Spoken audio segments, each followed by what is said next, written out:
Menteri Rangba ke jela ukon ke sang ma ula pentikna ba ke sorka pedeng kala krensyai ba on omsha yen kanu ke Jingwanrung ni ke yat ke yeng nakitan ba syakta ha Bangladesh hapo Meghalaya. Usang ma ula penpau ba ula depto syau menteri ke tenat kampo yeng ka sorka pedeng ban yakendu hi dala diru. Menteri Rangba ula banjur ban penlet jingmut halor ke jingkdo ba yadai bat ke kaput. Shi hajar ars pak sanpau hadu syajar lais pak sanpau ha kaba ke kam ker sainar kadang sateng.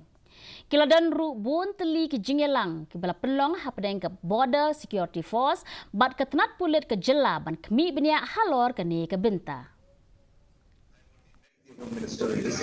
And in my last meeting, I've already mentioned, and I've got a categorical reply and message from him.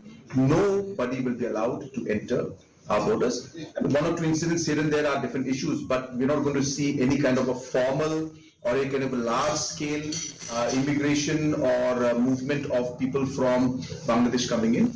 We are hopeful that the situation is now on the improving side, I should say. It's not deteriorating. Still tense, but it is, I should say, slightly more stable compared to what it was initially. We are also seeing the trade normalizing at the border area also, so these are good signs. Ka Northeastern Regional Agricultural Marketing Corporation